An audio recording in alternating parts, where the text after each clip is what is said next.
This is a poem called "You've Left Me on Siesta Beach." Got a hotel overlooking Siesta Beach to see you. It was all about sand and sun and fun when we were together.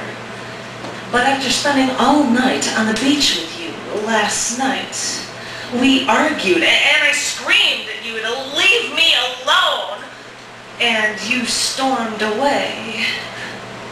I couldn't tell if you were defiant or dejected when you left me at 4 a.m.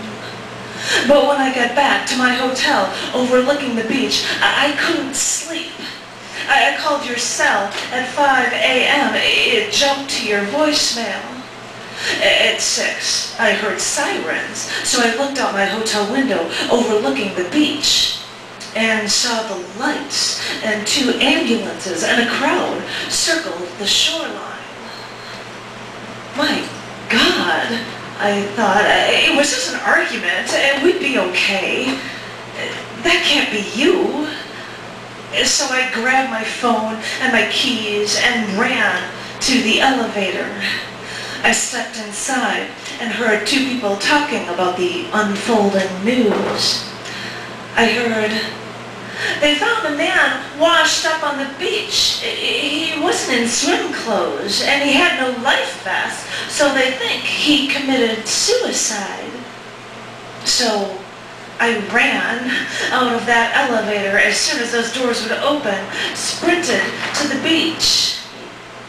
At the edge of the crowd, I dialed your number again, and again, no response. I glanced to my right and saw EMTs and a gurney with a zipped body bag. I ran toward that body bag. A policeman stopped me. I begged. I said, I may know the victim. So he brought me over to the EMTs. They said the man had no identification. I gulped and said, I may know him. They looked at each other and they told me to be prepared when they opened the bag. I braced myself. Then they slowly unzipped the bag and I looked at his face. It was bloated from being in the water so long.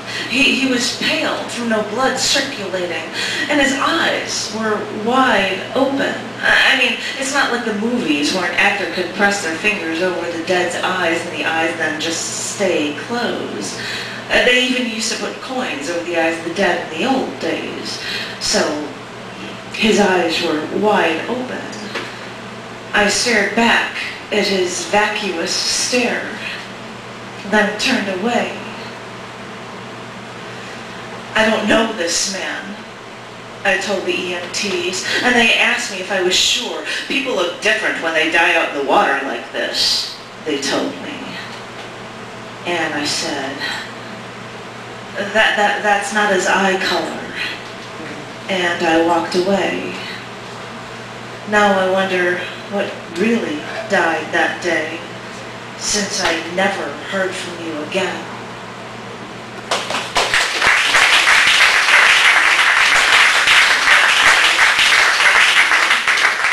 Siesta Beach on the Gulf Coast. Sorry.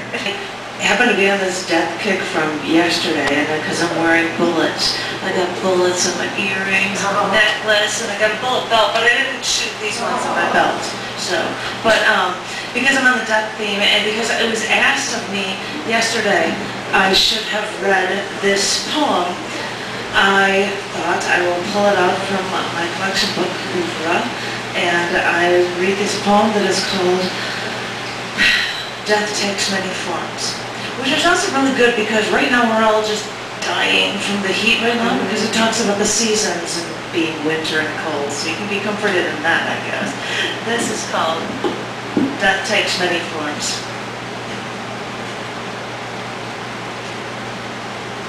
It is winter now. The trees have lost their leaves. The city is covered in a thin layer of soot and snow.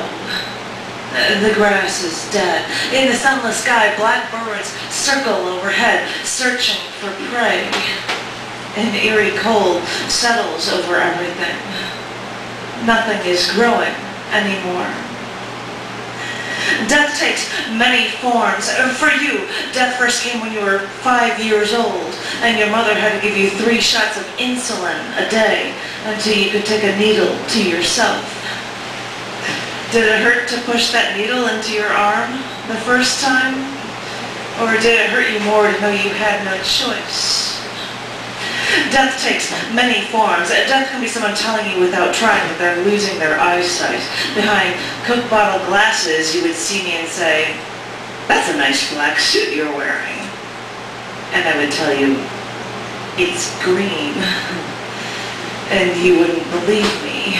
You wouldn't hear the howling wind of the changing seasons.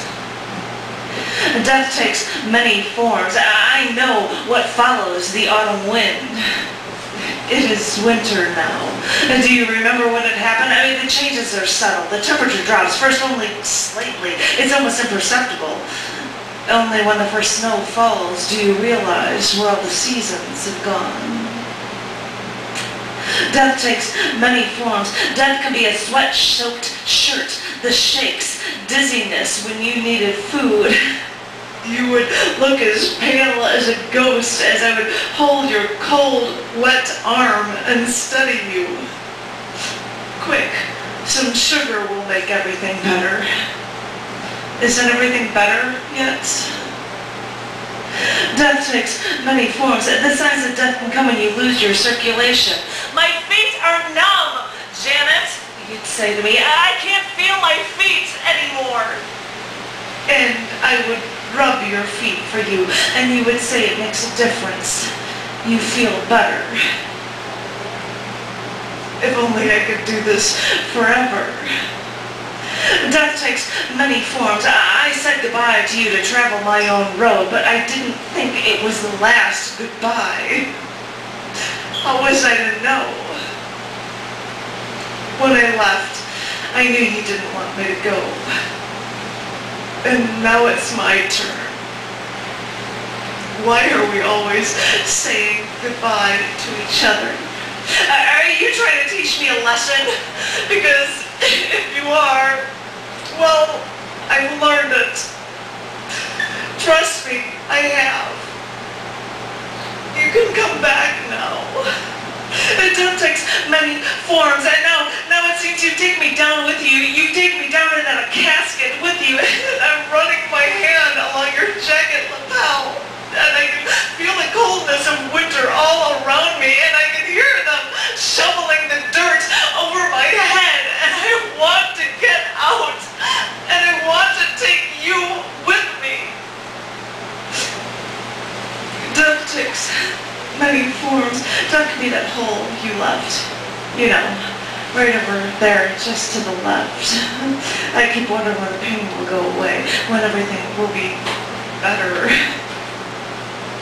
You once showed me that winters could be beautiful. Instead of the dark and dirty snow lacing the city streets, you showed me a quieting snowfall over a lake at your parents' backyard, glistening in an untouched whiteness.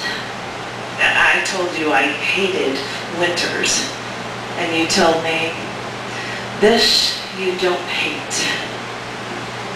Well, I'm still learning. It is winter now, and death takes many forms. The seasons change for you and I. It is snowing, and something is ending. It is snowing. Somewhere it is snowing.